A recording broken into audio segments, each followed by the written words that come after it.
오늘 방금 봉독해 드린 본문은 유대인과 바리새인들이 또 요한의 제자들이 금식하고 있는데 예수님의 제자들은 전혀 금식하지 않아서 예수님께 찾아와서 질문하는 거죠. 어떻게 예수님의 제자들은 금식하지 아니하나이까? 아시다시피 바리새인을 포함한 유대인들 또 세례 요한의 제자조차도 다 그들은 종교적인 열심이 있었기 때문에 계명과 규율을 잘 지킬 뿐만 아니라 일주일에도 몇 번씩 금식하면서 하나님의 영광을 위해 살아야 되겠다 그렇게 결단하고 그런 믿음의 행위를 삶 가운데 실천하며 사는데 열심이었다라는 거죠. 그래서 그 당연한 것이고 또 하나님 위해서 마땅한 도리다라고 생각하고 그것이 참된 경건이고 거룩한 생활이다 생각해서 금식을 자주 하고 있는데 근데 예수님의 제자들은 전혀 금식하지 않으니까 예수님께 질문을 드리는 거예요. 예수께서 대답 중에 오늘 22절에 보면 아주 중요한 말씀을 하고 계셔요. 새 포도주를 낡은 가죽 부대에 넣는 자가 없나니 만일 그렇게 하면 새 포도주가 부대를 터뜨려 포도주와 부대를 버리게 되리라. 오직 새 포도주는 새 부대에 넣느니라 하시니라. 예수님이 사역하던 그 당시 시대나 그 이전 시대는 사실은 음료수라든지 물을 담을 만한 용기가 제대로 갖춰져 있지 않기 때문에 진흙으로 된 그 항아리에 이제 보관하고 그래서 물이나 다른 음료수를 섭취할 수 있었겠죠. 너무 무겁기 때문에 가지고 다닐 수 없고 휴대할 수 없어서 그 당시 사람들은 염소나 양 같은 그 가죽에 그 속을 다 비워내고 위아래를 묶고 그래서 그 안에 이제 음료수라든지 오늘 본문에 말씀하고 있는 그 포도주를 담아서 휴대하기도 하고 가지고 다니기도 했다라는 것입니다. 오늘날에는 플라스틱 페트병도 있고 텀블러도 있고 마화병도 있고 그래서 따뜻한 음료수도 이제 가지고 다닐 수 있는 시대지만 그 당시엔 그렇지 못했기 때문에 염소나 양을 잡아가지고 그 가죽을 사용해서 포도주나 음료수나 물을 담아서 휴대했다라는 것입니다. 그런데 이 가죽 부대가 아주 튼튼하고 질기고 휴대하기도 좋지만은 그러나 오래오래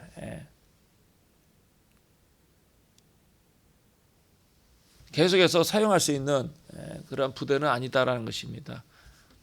그래서 본문에서 예수께서 말씀하신 대로 새 포도주를 가죽 부대에 넣기만 하면 튼튼해서 일시적으로 휴대는 할 수 있지만은 그러나 아시다시피 포도주가 시간이 지나면 발효를 하기 때문에 가스가 팽창하게 되어지죠. 그리고 오래된 가죽, 새 가죽이라면 그 팽창되는 그 압력을 견디고 이겨낼 수 있지만 오래된 가죽은 마침내 그 가스의 압력을 감당하지 못하고 터지게 되어진다라는 것입니다.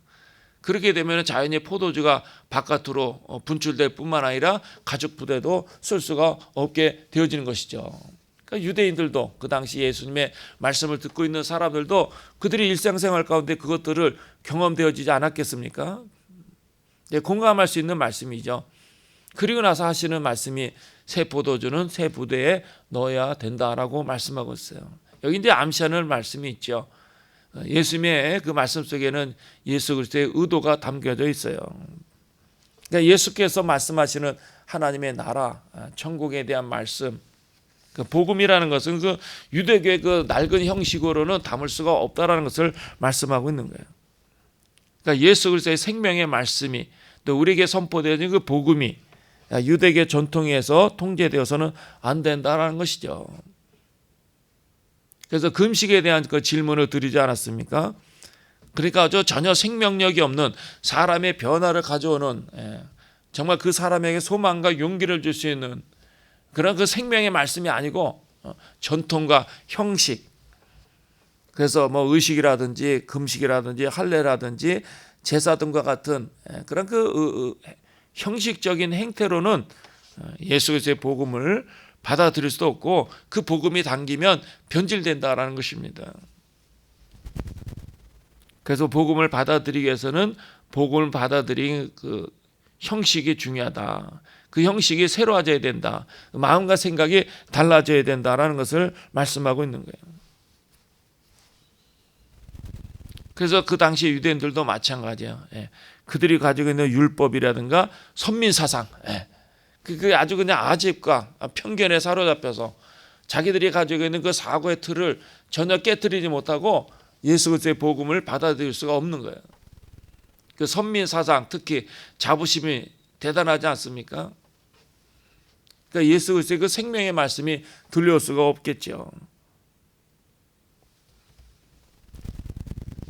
사실은 우리도 이제 오늘 아침에 나올 때 봄비가 추적추적 내리고 있는데 지금 계절이 바뀌고 있어요. 겨울이 지나가고 봄이 지나가고. 그리고 가정주부들은 하는 일이 무엇입니까? 집에 옷들을 다 바꾸죠. 겨울 동안 입었던 옷들을 다 이제 집어넣거나 세탁소에 맡겨서 세탁을 하거나, 그리고 이제 봄에 맞는, 또 조금 있으면 여름에 오기 때문에 봄과 여름에 맞는 옷으로 다 바꾸죠. 그래서 그 겨울에 입었던 옷들은 다 깊은 장롱 깊은 곳으로 다 놓고 봄과 여름에 가벼운 옷들은 바깥으로 꺼내고. 애벌레라면 어떻겠습니까? 자기 허물을 벗어나야만, 그 허물을 깨뜨리고 나와야만 나비가 되어서 푸른 창공을 홀홀 날아갈 수 있는 것이지 않겠습니까? 그러니까 병아리도 마찬가지야. 달걀 속에 그냥 편안하다 아무런 방해도 받지 않고 어려움이라든가 고난도 없으니까 그냥 달걀 속에서 그냥 이렇게 움츠리고만 있으면 절대로 병아리가 될 수도 없고, 나가서 닭이 되어서 여기저기 모이로 쪼아 먹으면서 활동할 수가 없겠죠. 그래서 알에서 병아리로 태어나기 위해서는 그 달걀 껍데기를 깨트려야 돼.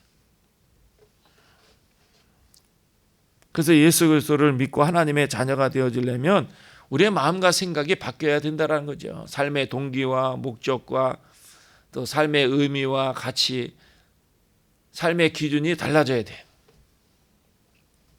고린도후서 5장 17절에 말씀하신 대로 그런즉 누구든지 그리스도 안에 있으면 새로운 피조물이라, 이전 것은 지나갔으니 보라 새 것이 되었도다. 새로운 피조물이라는 것은 우리가 예수 그리스도를 믿고 예수 그리스도를 영접하고 하나님의 자녀가 되어서 우리의 마음과 생각과 삶의 자세와 태도가 어떤 일정한 부분이 변화되어지고 거듭나는 것을 의미하는 것이 아니에요. 내가 예수 그리스도로 말미암아 하나님의 크고 놀라운 은혜와 사랑으로 말미암아 내 자신이 변화되어졌어라고 우리가 말할 때 그 변화라는 것이 60% 70% 만약 그 정도라도 대단한 거죠. 놀라운 변화죠. 칭찬받아 마땅하죠. 그러나 성경에서 말하는 새로운 피조물이라는 것은 100% 머리부터 발끝까지 우리가 사람들과의 그 관계에 대한 우리의 어떤 인격이라든가 물질에 대한 그 생각과 태도라든가 내 인생을 바라보는 안목이라든가 그것이 전혀 새로워지고 변화되어지고 거듭나고 달라져야 된다는 것을 말씀하는 거예요. 그래서 우리의 마음과 생각이 변화되어지지 않으면 하나님의 자녀답게 살아갈 수가 없다라는 거죠. 그 내면의 변화가 일어나야 돼. 내면에, 내 속에서, 내 안에서 정말 하나님의 자녀로 거듭나고 변화되어져야 된다는 거예요.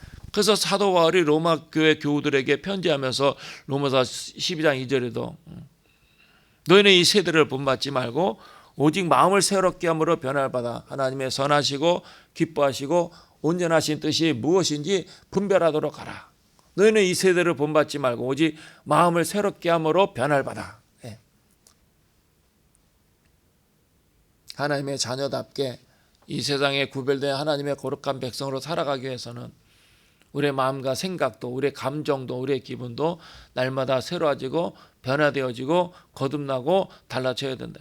과거의 그 모습 그대로 우리가 고집하면서 과거의 체질과 과거의 태도를 가지고 하나님의 자녀로 예수 그리스도의 제자로 살아갈 수가 없다라는 거예요.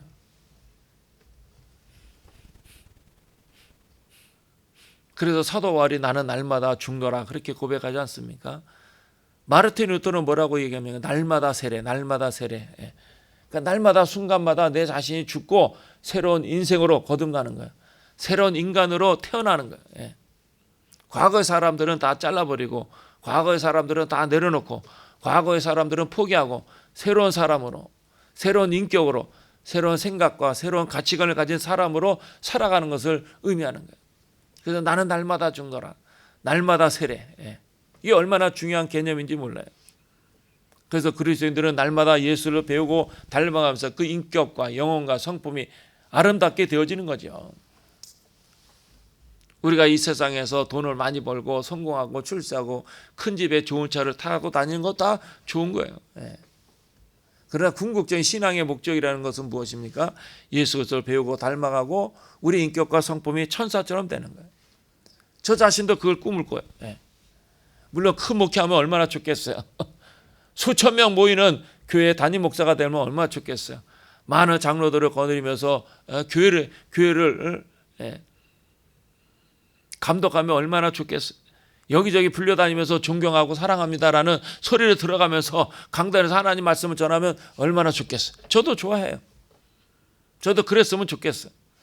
그러나 궁극적인 신앙의 목적, 삶의 목표가 뭐냐?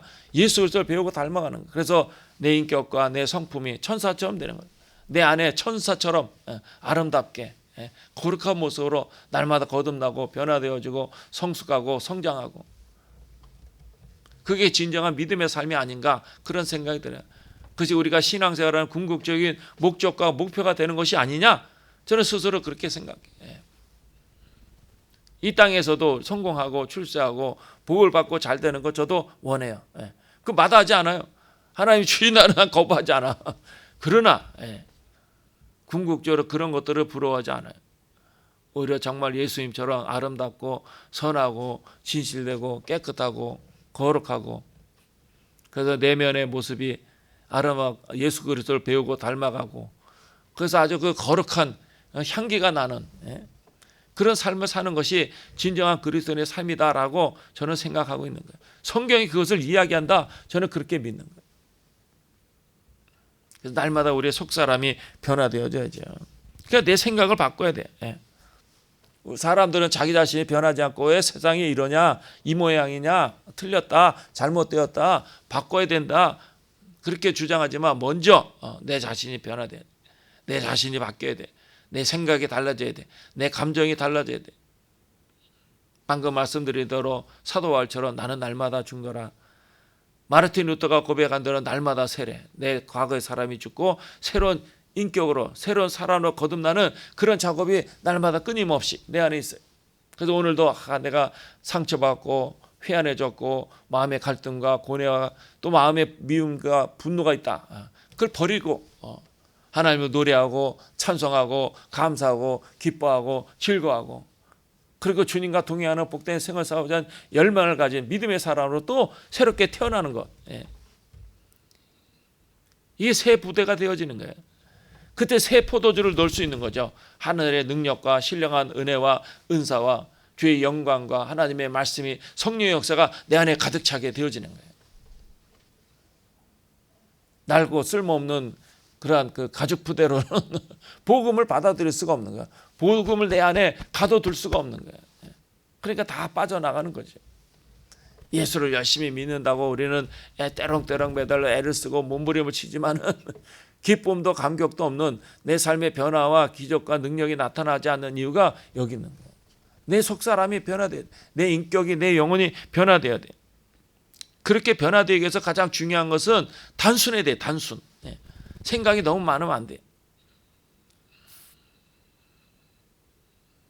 그래서 저는 젊은 날의 기도 제목 중에 하나가 하나님 단순하게 해주세요. 빌립보서 예수 그리스도의 마음을 본받으라. 예수 그리스도의 마음이 어린아이와 같은 마음, 예수 그리스도의 마음이 단순한 마음. 우리는 생각이 너무 많고 마음이 너무나 복잡하기 때문에 인생이 괴로운 거예요. 인생이 힘든 거예요. 돈이 많으면 행복할 것 같지만 전혀 그렇지 않아요. 성공하면 신나고 즐거울 것 같지만 전혀 그렇지 않아요. 내 마음을 단순하게 하는 거예요. 어린아이 같이 깨끗한 마음을 갖는 거예요. 그래 새 부대가 되어지는 거죠. 그때 새 포도주를 담을 수 있게 되어지는 거예요. 그래서 생각을 단순하게 위해서 노력을 해야 돼요. 쓸데없는 생각으로 내 마음과 생각에 채워서는 안 된다라는 거죠. 그러나 사실은 우리가 우리 마음과 생각이 단순해지고 또 우리 자신이 새로워진다는 것이 사실은 저도 노력을 하지만 쉬운 것은 아니에요. 그럼에도 불구하고 포기하지 말고 끊임없이 노력을 하는 거죠. 내 마음을 단순하게 하기 위해서 끊임없이 결단해서 내 마음을 다독거리면서 그 더디지만은 그러나 날마다 우리 인격과 영혼이 예수 그리스도를 배우고 닮아가게 되어지는 거예요. 그래서 새 포도주는 새 부대에 넣는다. 그래서 궁극적으로 성령에 지배되어지는 삶을 살게 되어지는 것이죠. 성령을 쫓아 사는 삶을 살게 되어지는 거예요.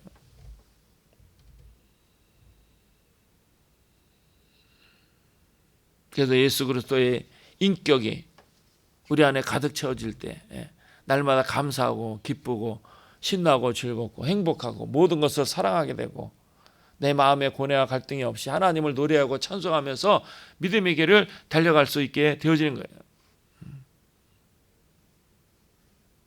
그래서 새 포도주를 새 부대에 넣는다. 이 말씀의 의미가 무엇인가? 오늘도 내가 버려야 될 것이 무엇인지, 내가 끊어내야 될 것이 무엇인지, 내가 포기해야 될 것이 무엇인지, 내가 고쳐야 될 삶의 자세와 태도와 생각이 무엇인지를 과감하게 잘라버리고 하나님이 기뻐하시는 거듭난 사람으로 새로워질 때 성령의 그 무한한 능력이 그 하나님의 그 신령한 은혜와 은사가 우리 가운데 막 부어지는 거야. 폭포수처럼 부어지는 거야. 그것이 우리 안에 가득 차게 되어지면 감격스럽고 기쁘고 사는 게 좋고 행복하고 모든 사람이 다 천사처럼 보이고 천국이 이루어지는 거죠. 천국이 이루어지는. 바리새인이나 유대인들은 과거의 전통과 형식 매어가지고 전혀 예수의 말씀을 알아듣지 못하는 거예요. 자기들 생각에 사로잡혀서 아직과 편견 그 고집을 꺾지 못하고 예수님께 와서 자기들의 금식에 대해서 그것을 대단한 양 무슨 계급장처럼 자랑하듯이 왜 예수님의 제자들은 금식하지 않느냐 항변하고 따지는 것은 그들의 근본적인 생각이 잘못된 거죠. 하나님의 자녀, 하나님의 구별된 거룩한 백성이라는 것은 애초에 그런 생각조차 갖지 않아야 되는데 사람이 세운 형식과 유전에 매어가지고 거기에 사로잡히니까 예수께서 하시는 말씀을 전혀 알아듣지 못하고 예수 그리스도를 하나님의 아들로 영접할 수가 없는 거예요. 그래서 새 포도주는 새 부대. 우리의 마음과 생각이 날마다 새로워진 것이 얼마나 중요한가. 또 새로운 믿음으로 또 새로운 생각으로 새로운 마음과 목표로 결단해서 하루를 시작할 때 오늘도 하나님의 은혜가 능력이 여러분과 함께 하시리라 확실히 믿습니다. 기도하겠습니다.